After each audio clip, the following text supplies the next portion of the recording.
Ambassador Vel had served the collective for 40 years. In that time, he had met hundreds of alien species. He had seen warriors who stood 3 meters tall. He had negotiated with beings made of living crystal. He had witnessed empires rise and fall across the galaxy, but nothing in his long career had confused him more than the humans. They arrived at the Galactic Assembly 3 cycles ago. Their ships were small and simple. They carried no visible weapons. When their delegation walked into the Great Chamber for the first time, every species in attendance studied them with careful eyes. The humans looked weak. They had soft skin that could be cut by a simple blade. They had no claws, no fangs, no natural armor. Their bodies were small compared to most spacefaring species. They moved slowly. They tired easily.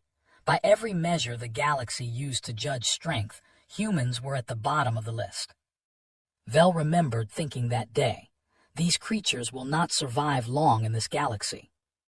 But then something strange happened. The humans did not ask for protection. They did not seek powerful allies to hide behind. Instead, they offered gifts. Their leader was a woman named. She had dark hair that fell past her shoulders and eyes that seemed to smile even when her mouth did not.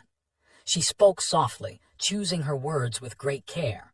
Beside her stood her deputy, a man named. He was tall for a human, with broad shoulders and hands that looked like they had done hard work. He rarely spoke, but he watched everything. His first words to the assembly were not about trade or territory or military agreements. She talked about music. "On our world," she said, "we believe that you can understand a species by listening to their songs, so we brought some of ours." The humans played recordings of their music, soft melodies with instruments Vel had never heard, voices singing in languages the translation system struggled to process. Some songs were happy, some were sad, some were so beautiful that Vel felt something strange in his chest, a tightness he could not explain. "This is our gift," said. "We ask nothing in return. We only hope you will share your songs with us someday." The assembly did not know how to respond. Species did not give gifts without expecting something back. This was not how the galaxy worked. In the weeks that followed, humans continued to confuse everyone. They sent medical teams to colonies struck by disease. They shared farming techniques with planets suffering from food shortages. They asked to study art and literature from every culture they encountered. They seemed more interested in learning than in gaining power. Vel was assigned to study humans closely. His government wanted to understand what these strange creatures were planning. Surely this kindness was a trick. Surely they wanted something. He spent many hours with ambassador and deputy. They answered all his questions openly. They invited him to their quarters and served him tea, a hot drink made from dried leaves. They showed him pictures of Earth, their home world, blue oceans, green forests, cities that sparkled with lights at night. "Your planet is beautiful," Vel said one evening. "It is," agreed. There was something in her voice that Vel did not understand. Pride, yes, but also something heavier. "We almost destroyed it, many times." Vel leaned forward. This was the first time any human had mentioned conflict. "You had wars." And exchanged a look. A silent conversation passed between them in less than a second. "All species have wars, Ambassador," said carefully. "We prefer to focus on our future now. The past is behind us." "But surely your military history would interest the Assembly. The Dominion, for example, is very proud of their conquest records. They have shared detailed accounts of their campaigns." Made a sound that Vel later learned was called a laugh, though there was no humor in it. "I am sure they have." "Will humans not share similar records?" Set down her teacup. "Ambassador Vel, may I be honest with you?" "Please." "We came to this galaxy hopping to leave certain things behind. On Earth, we spent thousands of years hurting each other. We developed weapons that could burn entire cities in a single flash of light. We created poisons that could kill millions with a few drops. We built machines designed only to end life as efficiently as possible. She paused. We are very, very good at war. We do not wish to be reminded of this. Vel processed this information. He had read the basic reports on human history, but they contained little detail. The humans had been careful about what they shared. You make it sound as if humans are dangerous, he said. No, replied. We make it sound as if humans were dangerous. We are trying to be something else now. After that conversation, Vel began watching the humans more carefully. He noticed small things he had missed before. The way he positioned himself whenever they entered a room, always able to see every door. The way human crew members moved through crowded spaces, constantly aware of everyone around them. The way their smiles sometimes flickered when certain topics were raised. During a diplomatic dinner, General of the Dominion approached the human delegation. They were a powerful species, proud of their military strength. They had conquered 12 systems in the last century. Himself stood over 2 meters tall, with 4 arms and a face covered in bone plates. Your ships, said Tu, his voice booming across the room. They carry mostly medical supplies and food, very little weapons. Are humans cowards? The room went quiet. Other ambassadors turned to watch. Smiled pleasantly. We are peaceful, General. There is a difference. Peaceful is a word weak species used to excuse their weakness. Stepped forward slightly, just half a step. His hands remained at his sides, relaxed. His face showed no anger, but something in the air changed. Vel felt it like a shift in pressure before a storm. General said quietly, I mean no disrespect, but on Earth we have a saying, the loudest one in the room is usually the most afraid. His eyes narrowed. Several officers reached for their weapons. The moment stretched thin and dangerous. Then smiled, a warm, genuine smile that seemed to break the tension like sunlight through clouds. But perhaps I misunderstand your culture. Please tell me about history. I would love to learn. The moment passed. Confused by the sudden shift, began talking about ancient battles. Listened with apparent interest, asking questions, nodding along. Later, when they were alone, Vel asked about the incident. Were you not afraid? General could have killed you with one hand. Considered the question. Ambassador, fear is useful. It keeps you alert. It helps you survive. But there is a difference between feeling fear and letting fear control you. And if it attacked? The human looked at Vel for a long moment. His eyes, which had seemed so warm and friendly, revealed something else entirely. Something old and cold and patient. Then I would have done what needed to be done, said simply. He offered no further explanation. He did not need to. That night, Vel submitted a new report to the collective. His assessment had changed. Humans were not weak. Humans were something far more complicated. They had chosen to be gentle, but choice implied the existence of other options. The ambassador did not know what those other options looked like. He hoped, for the sake of the galaxy, that no one would ever find out. He was wrong. The attack came without warning on a quiet morning. Ambassador Vel was reviewing trade documents in his office when the emergency signals began. Red lights flashed throughout the assembly station. Voices shouted in a dozen languages. Something terrible had happened. He ran to the communications center where dozens of diplomats had already gathered. Giant screens showed images that made no sense at first. Fire, debris floating in space, ships burning like dying stars. What is happening? Vel demanded. A junior officer turned to him with wide eyes. They have attacked human colonies, 3 worlds, IV, New, and a research station near. Vel felt his blood go cold. Attacked, but there was no declaration of war, no warning. The say humans were spying on their military installations. They say this was a justified response to human aggression. On the screens, more images appeared. The colony on IV had been a mining settlement. Simple buildings. families who had traveled across space to build new lives. The warships had burned everything to ash. Nothing remained but blackened ground and smoke rising into an orange sky. New had been larger, an agricultural hub where humans grew food not just for themselves but for neighboring systems as well. They had given away more than they sold because their harvests were so large. Now the fields were craters. The storage buildings were melted steel.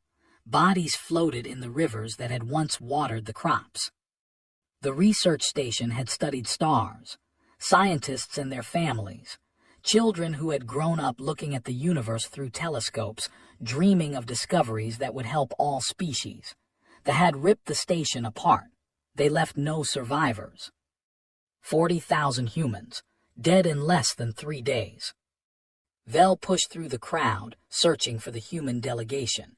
He found them in a small room off the main corridor. Ambassador sat at a table, her hands folded in front of her. Deputies stood by the window, staring at nothing. Several other human staff members were present, their faces showing an emotion Vel had never seen on them before. It was not grief, though grief was there. It was not anger, though anger burned beneath the surface. It was something else, something that made Vel want to step backward out of the room. "Ambassador," he said carefully, "I came to express my sorrow. The collective condemns this attack. We will support any diplomatic response you choose." Looked up, her eyes were dry, her voice was steady. "Thank you, Ambassador Vel. Your kindness is appreciated." "What will humanity do?" There was a long pause, turned from the window. His face was calm, almost peaceful, but his hands were clenched so tight that Vel could see the white of his knuckles. "We will address the assembly tomorrow," said. "We have some matters to arrange first." "Of course, if there is anything I can do." Actually, yes, stood. Despite being smaller than Vel, she suddenly seemed larger. "Please inform the assembly that humanity is withdrawing all non-essential personnel from foreign systems. Our medical ships in Sector 7 will return to Earth. Our agricultural advisors will depart within the day. Our cultural exchange programs are suspended." Vel blinked. "You are retreating." "No," his voice was flat, empty of all emotion. "We are clearing the field." Those 4 words carried more weight than any threat Vel had ever heard. He felt a primal fear rise in his chest, the kind that evolution had programmed into every living creature, the fear of a predator. He left the human quarters and returned to his office. For the next several hours, he searched through every database he could access, looking for information about human warfare. The public records contained almost nothing, but Vel had connections, old favors he could call in, restricted archives he could access with the right codes. What he found made him unable to sleep. Humans had invented weapons that split atoms apart and released the fire of stars. They had used these weapons on their own cities. Millions had died in seconds. They had kept building these weapons until they had enough to destroy their planet many times over, and they had pointed these weapons at each other for decades, knowing that using them would end everything. Humans had created poisons that killed by destroying the lungs, the blood, the nervous system. They had used these poisons in massive wars that killed tens of millions. They had designed diseases in laboratories and released them on enemies. Humans had built machines that could think and fight without human control, flying weapons that could find targets across continents, underwater ships that could stay hidden for months, armored vehicles that could crush anything in their path. But the weapons were not the most frightening part. The most frightening part was the numbers. Humans did not fight wars with thousands of soldiers. They fought with millions. Their wars did not last months. They lasted years, sometimes decades. They did not stop when things became difficult. They did not surrender when they were losing. They kept fighting until the enemy was completely destroyed or they themselves were dead. One human conflict, called a world war, had killed over 70 million people. Another, called a civil war, had seen humans slaughter each other by the hundreds of thousands over ideas, not territory or resources. They had fought wars over religion, over politics, over revenge. They had committed horrors that made them look like amateurs. And through all of this, humans had survived. They had rebuilt. They had kept going. Vel found one piece of information that stuck in his mind like a splinter.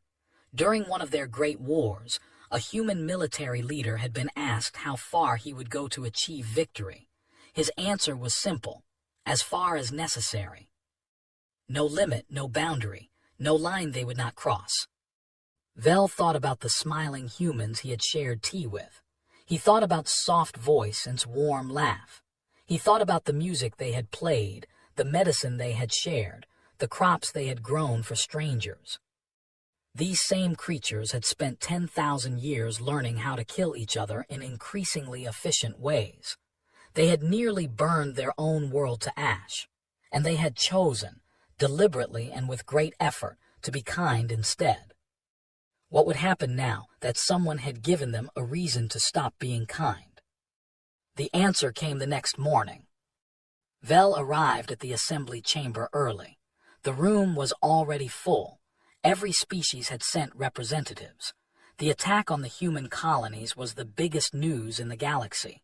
Everyone wanted to see what humanity would do.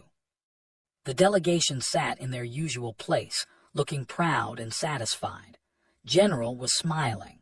He had bragged the night before about how easily the human colonies had fallen. He had called humans cowards who would accept their losses and slink away into the darkness of space. Then the human delegation entered. Ambassador walked first, her steps slow and measured. Deputy followed close behind, and with them was someone new. He was an older human, his hair gray at the temples. He wore a uniform that Vel had never seen before. Simple dark fabric with small metal decorations on the shoulders. No bright colors, no impressive designs, just practical clothing meant for a practical purpose. Vel checked his information files. The man's name was Admiral. He commanded something called the Human Defense Fleet. According to the sparse records available, he had never attended a diplomatic function before. He had never left Earth.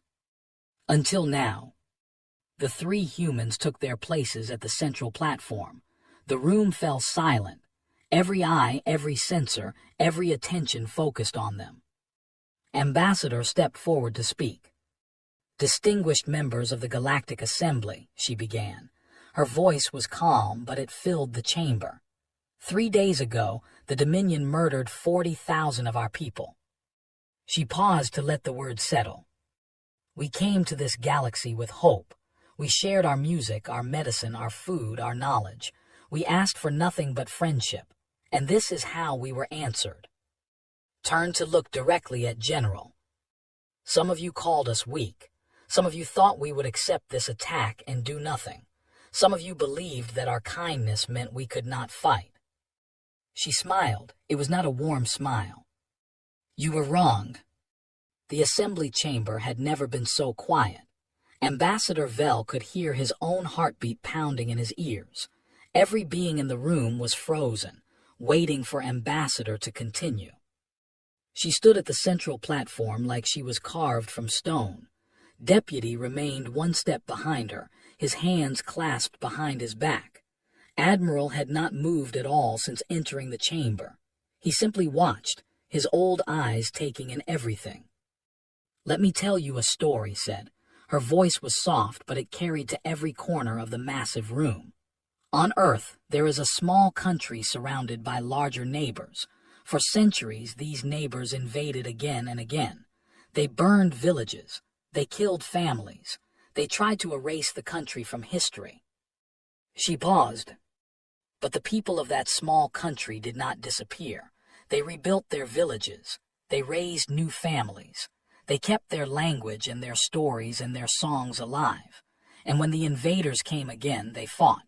Not because they wanted to fight, not because they loved war, but because some things are worth protecting, no matter the cost.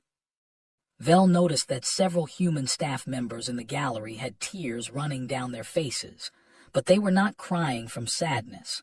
Their jaws were tight. Their eyes burned. Humanity has fought many wars, continued. We have been invaded and we have invaded. We have committed terrible acts and we have suffered terrible acts. We know what war truly costs. We know the price of violence better than any species in this galaxy, because we have paid that price with our own blood for 10,000 years. She turned slowly, making eye contact with different delegations around the chamber. This is why we came to space as we did, not with weapons but with medicine, not with threats but with music. We had finally learned the lesson that violence teaches. We hoped we could spare others from learning it the same way. General shifted in his seat. His earlier confidence was beginning to fade. Something about the human woman's calm voice was more unsettling than any shouting would have been. But they have reminded us of something we tried to forget, said. They have reminded us that kindness without strength is just weakness. That peace without the ability to make war is just surrender. She stepped aside and Admiral moved forward to take her place. He walked slowly, like a man who had no need to hurry. When he reached the platform's edge, he stood there for a moment, looking at the assembly with an expression that was almost sad. My name is, he said. His voice was deeper than rougher, like stones grinding together. I have served in the Human Defense Fleet for 43 years. I have never attended a diplomatic meeting before. I never wanted to. He touched a control on his wrist, and a holographic display appeared in the air above the platform. It showed a map of the galaxy with human territory marked in blue and territory marked in red. 36 hours ago, the human fleet departed Earth, 400 vessels, 12 battle groups, 200,000 personnel. Murmurs rippled through the assembly. The delegation sat up, General's eyes narrowed. This is not a peacekeeping force, continued. This is not a diplomatic escort. This is the full military strength of humanity deployed for one purpose. He zoomed the map in on space. 7 worlds glowed bright red at the center of their territory. The Dominion has 7 core worlds, primary population centers, industrial bases, military command structures. Paused. In 90 days they will have none. The chamber erupted. Dozens of species shouted questions, protests, demands. The delegation leaped to their feet. General's voice boomed over the chaos. You cannot do this. This is an act of genocide. The assembly will not allow it. Waited for the noise to die down. He did not raise his voice. He did not react to the accusations. He simply waited, patient as a glacier, until the room was quiet again. Let me be clear, he said. We are not going to kill we are not going to destroy their species. We are going to eliminate their ability to make war. We are going to dismantle their military completely. We are going to remove every weapon, every warship, every soldier from their control. And we are going to ensure they never threaten anyone again. This is madness, shouted. The Dominion has the largest fleet in this sector. We have conquered 12 systems. Humans have never won a single battle in space. That is true, agreed. We have never fought a battle in space. We have avoided conflict whenever possible. We have turned away from every insult, every provocation, every test of our strength. His voice hardened.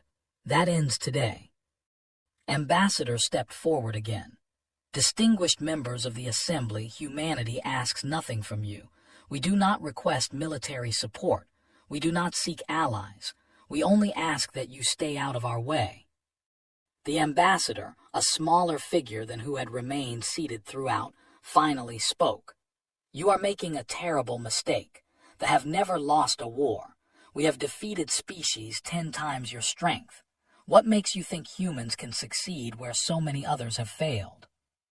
Answered, it was the first time he had spoken since entering the chamber. Because we are not like other species, he said quietly. When other species go to war, they fight until the cost becomes too high. Then they negotiate. They make peace. They move on. He walked to the edge of the platform and looked directly at. Humans do not work that way. When we go to war, truly go to war, we do not stop. We do not calculate costs. We do not negotiate until the enemy is completely defeated. Our ancestors fought wars that killed millions of their own people, and they kept fighting. They burned their own cities rather than surrender them. They died by the thousands for single pieces of ground. His voice dropped even lower. You killed 40,000 of our people, children, families, scientists who only wanted to understand the stars. You thought this would make us afraid. You thought we would run. He smiled, and there was nothing warm in it. You have made a mistake that many enemies have made throughout human history. You have mistaken our patience for weakness. You have confused our kindness for inability. You have awakened something that we have spent centuries trying to put to sleep. The room was completely silent. We did not want this war, said. We did everything we could to avoid it, but now that it has begun, we will finish it. Not because we enjoy violence, not because we seek revenge, but because we have learned through 10,000 years of blood and fire that the only way to stop evil is to destroy its power completely. Admiral deactivated the holographic display. In 90 days, there will have no fleet, no army, no ability to harm anyone ever again. This is not a threat. This is not a warning. This is simply what is going to happen. He turned and walked toward the exit, and followed. The human delegation left the chamber in complete silence. Ambassador Vell sat frozen in his seat. Around him, the assembly dissolved into chaos. Species shouted at each other. The delegation stormed out, promising terrible vengeance. Other delegations began emergency communications with their home worlds. But Vell could not move. He kept seeing Smile. He kept hearing his calm voice describing the destruction of 7 worlds as if he were discussing weather patterns. These were the same humans who had played beautiful music and shared medicine with strangers. The same humans who had grown food for hungry colonies and told stories about hope and peace. And now they were going to war. Vell finally understood what he had been watching for the past 3 years. Humanity had not been showing weakness. They had been showing restraint. Every smile, every gift, every act of kindness had been a choice, a deliberate decision to be gentle when they could have been terrible. They had broken that decision. Vell suddenly felt very afraid, not for humanity, for everyone else. The next 90 days would change the galaxy forever. He was sure of it. Ambassador Vell had requested permission to join the human fleet as an official observer. The collective wanted detailed reports on human military capabilities. Every species in the galaxy wanted to know what humanity could really do. Vell was not sure he wanted to know, but duty was duty. He was assigned to the flagship, a massive vessel called the Resolve. It was not a beautiful ship. It had no elegant curves, no decorative elements, no displays of wealth or power. It was a metal box filled with weapons and soldiers. Function over form, purpose over pride. Commander Myra met him at the docking bay. She was a small woman with short black hair and tired eyes. She did not smile when she shook his hand. "Welcome aboard, Ambassador. I hope you have a strong stomach." "I have witnessed combat before," Vell said. Myra looked at him for a long moment. "No, you have witnessed other species combat. Human warfare is different." He would learn how right she was. The first battle happened at the edge of space. A fleet of 60 warships had positioned themselves to block the human advance. They were large, heavily armored vessels with powerful weapons. The commander sent a message demanding human surrender. Admiral did not bother to respond. The human fleet moved forward in a formation that Vell had never seen before. Ships weaved between each other in patterns that seemed random but were perfectly coordinated. Small fighters poured out of carrier vessels by the hundreds. The entire fleet moved like a living thing, a single organism with 400 bodies. They opened fire. Energy beams and missiles filled the space between the fleets. Several human ships were hit. Vell saw one destroyer break apart, its hull torn open by weapons. The humans did not slow down. They kept coming, absorbing losses without hesitation. Their return fire was precise, targeted, efficient. Human missiles did not miss. Human beams found weak points in armor. Every shot seemed calculated to cause maximum damage. But what truly shocked Vel was the human pilots. Fighters engaged human fighters in the space between the fleets. They were skilled warriors, products of a culture that valued combat above all else. They flew with confidence and aggression. The humans flew like they did not care if they lived or died. One human pilot rammed his damaged fighter directly into a command ship's bridge. Another flew into the path of a missile meant for a hospital vessel, sacrificing herself without hesitation. A squadron of human fighters pursued a retreating carrier into an asteroid field, suffering 50% losses but destroying their target. They did not fight for glory. They did not fight for honor. They fought with a cold, mechanical determination that made Vel's blood run cold. The battle lasted 4 hours. At the end, every ship was destroyed or disabled. The human fleet had lost 32 vessels. Thousands of human soldiers had died. Admiral surveyed the aftermath from the Resolve's bridge. His face showed no triumph, no satisfaction, only exhaustion. "Signal the surviving crews," he ordered. "Tell them they may surrender. Those who do will be treated as prisoners according to galactic law." Vel watched the rescue operations begin. Human ships moved among the wreckage, pulling survivors from damaged vessels. Medics treated wounded alongside human wounded. There was no revenge, no cruelty. "I do not understand," Vel said to Commander Myra. "Your people just died fighting them. How can you show them mercy now?" Myra was watching the rescue efforts on a display screen. Her eyes were red with fatigue. "Those ships attacked us," she said.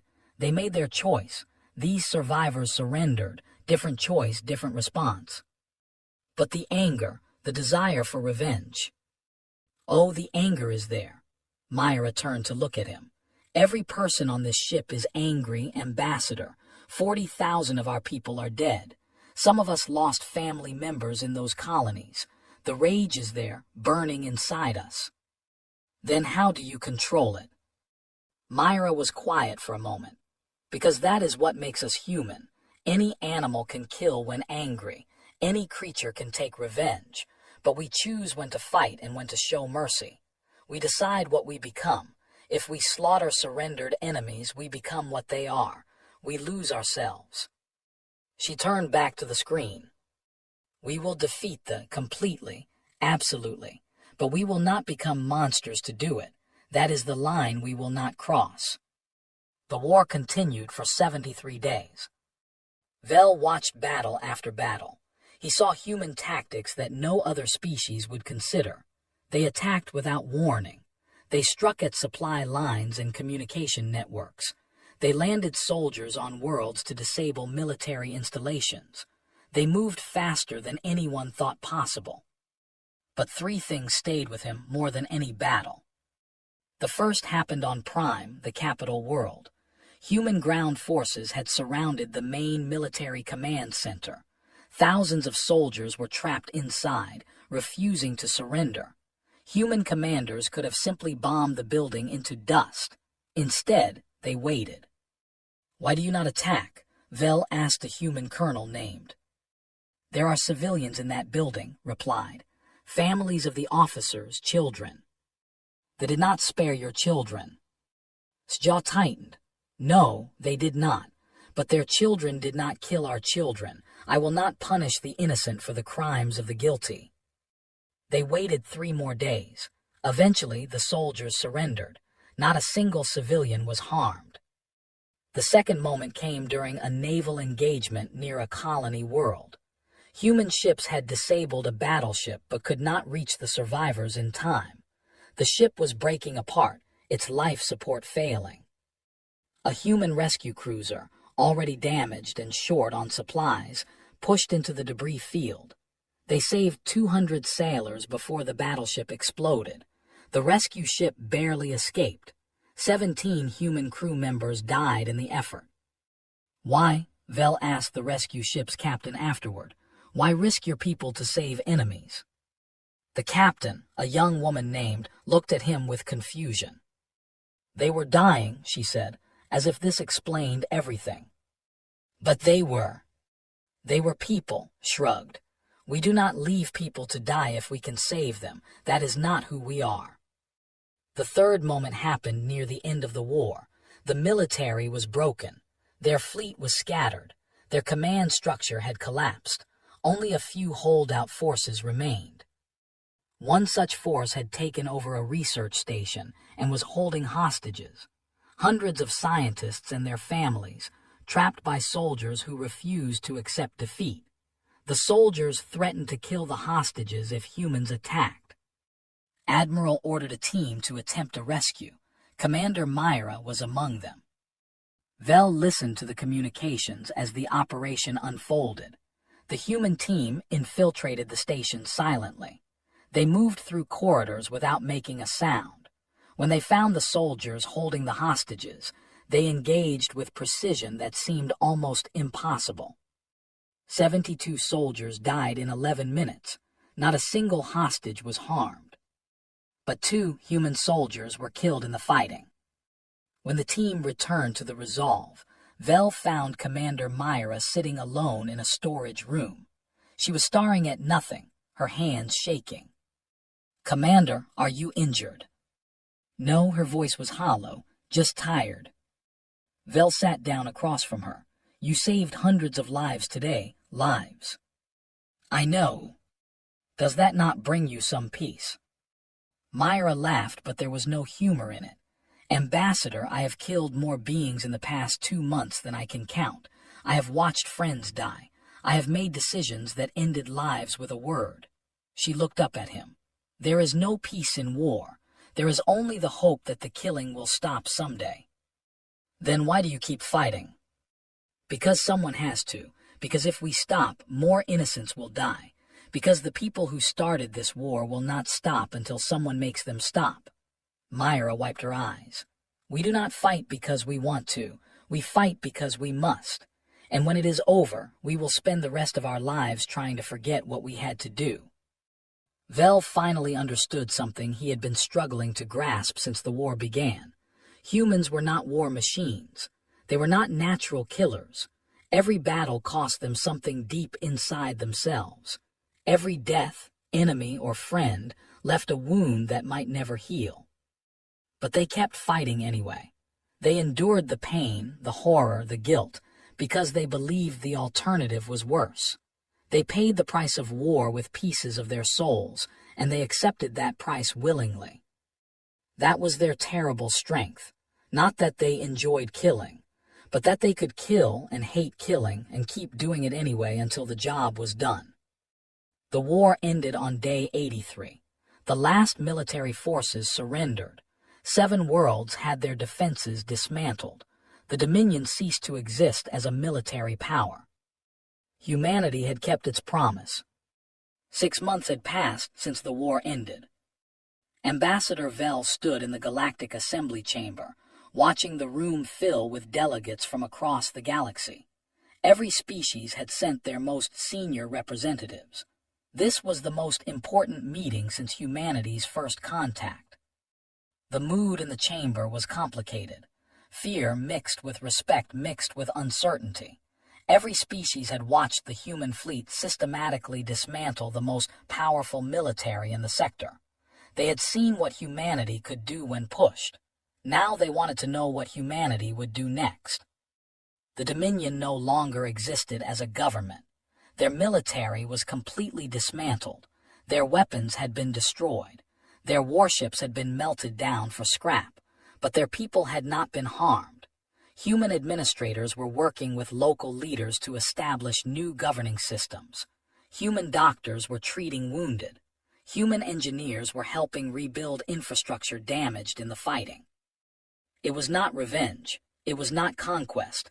It was something far more confusing. The human delegation entered the chamber.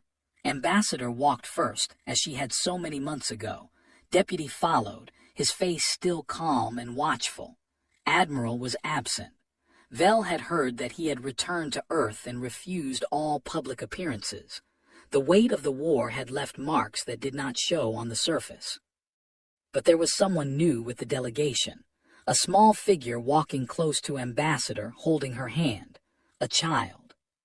Whispers spread through the chamber. Vel leaned forward, trying to understand what he was seeing. Reached the central platform and turned to face the assembly. The child stood beside her, looking around the massive room with wide, frightened eyes, put a gentle hand on the child's shoulder. Distinguished members of the Galactic Assembly, began. 6 months ago, we stood in this chamber and announced that humanity would go to war. Today, we stand here to announce that the war is over. She paused, looking around the room at the hundreds of faces watching her. We did what we promised. The military has been completely dismantled. They will never threaten another species again. But we did not destroy the people. We did not take revenge on their civilians. We did not become what they were. Look down at the child beside her. Her parents were officers in the military. They died in the fighting. She has no family left. His voice softened. I have adopted her. She is my daughter now. The chamber went completely silent. Many of you do not understand this, continued. You wonder how I can love a child whose people killed so many of mine. You wonder how I can look at her face without seeing enemies. She knelt down so she was at the child's eye level, looked at her with trust that seemed impossible given everything that had happened. But when I look I do not see I see a child who lost everything because adults could not find a way to live in peace. I see an innocent who did not start the war but suffered because of it. I see the future. Stood again. This is why humans fight the way we do. This is why we show mercy to those who surrender. This is why we do not take revenge on children for the sins of their parents, because war is not about destroying enemies. War is about protecting the future, and the future belongs to children like. Stepped forward. They attacked us because they thought we were weak. They believed that kindness was the same as inability. They were wrong. His voice was steady, matter of fact. But they were also not completely wrong to be confused. We came to this galaxy hiding what we were. We wanted to leave our violent past behind. We wanted to be something new. He looked around the chamber. Now you know the truth. Humanity is kind because we choose to be kind.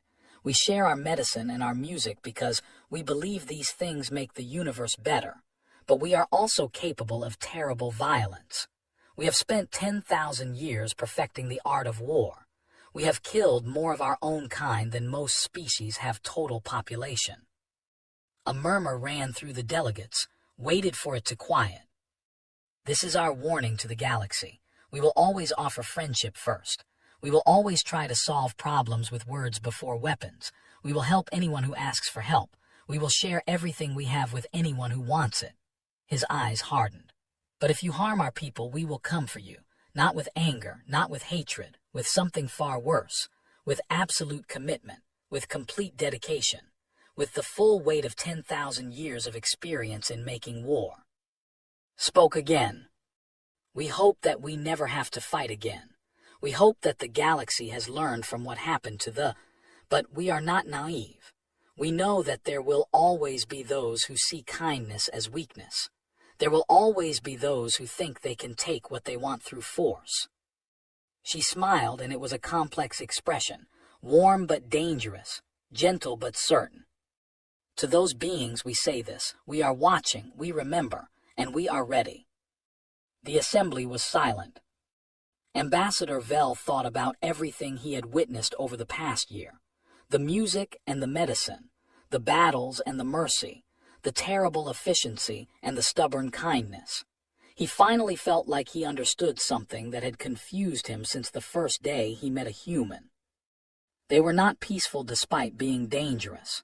They were peaceful because they were dangerous. They chose kindness because they knew what the alternative looked like. They worked so hard to be gentle because they understood, better than any species in the galaxy, how easy it was to be cruel. After the meeting, Vel approached Ambassador. Little was playing with a small toy that had given her, making sounds that seemed happy despite everything she had lost. "Ambassador," Vel said, "may I ask you something personal?" "Of course." "How do you do it? How do you fight a war and then adopt a child from your enemies? How do you kill and then show love? How do you hold both things inside yourself?" Watch play for a moment before answering. Ambassador Vel, humans are not simple creatures. We contain contradictions. We can love and hate at the same time. We can fight with everything we have and still weep for our enemies when the fighting is done. We can be monsters one moment and saints the next. She looked at him with those eyes that had seen so much. The trick is choosing which part of yourself you want to be. Every day, every moment we make that choice. We can choose violence or peace, revenge or forgiveness, hatred or love. She smiled at, "I choose love, even when it is hard, especially when it is hard." Vel nodded slowly. "I think I finally understand your species." "Do you?" "You are not dangerous because you can fight. Many species can fight. You are dangerous because you can stop fighting. You can look at an enemy child and see a daughter. You can defeat your greatest foes and then help them rebuild. You can hold rage in one hand and mercy in the other and choose which one to use." Smile widened. "Perhaps you do understand us." Vel returned to his office that night and began writing his final report on humanity. It took him many hours to find the right words. When he finished, he read it one last time. Humanity is the most civilized species in the galaxy, not because they are incapable of violence. They are perhaps the most capable of violence of any species I have encountered, but because they choose, again and again, to be kind. They smile because they know what their faces look like when they do not smile. They share because they know what it means to take. They love because they know how much hatred can destroy. The humans came to us with music and medicine because they wanted to be more than their history. They wanted to prove that a species forged in war could choose peace. And when they were attacked, when they were forced to fight, they did so with terrible effectiveness. But they did not lose themselves. They kept their kindness even in the midst of killing. This is what makes them dangerous. Not their weapons, not their soldiers, not their tactics. Their danger lies in their ability to be both gentle and terrible and to choose between them. I believe that humanity will be a great gift to this galaxy. They will share their art and their science and their dreams. They will help other species grow and thrive. They will be the best friends any of us could ask for. But I also believe that any species foolish enough to threaten them will learn what so many human enemies have learned throughout history, that there is nothing more terrifying than a human protecting something they love. They learned this lesson. I hope no one else has too.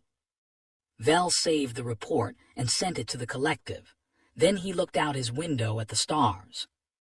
Somewhere out there, humanity was rebuilding. They were raising children and composing music and growing food for hungry worlds. They were doing the hard work of being kind in a universe that often rewarded cruelty.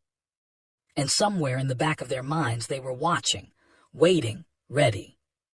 Ambassador Vel hoped that the galaxy would never give them a reason to stop being gentle.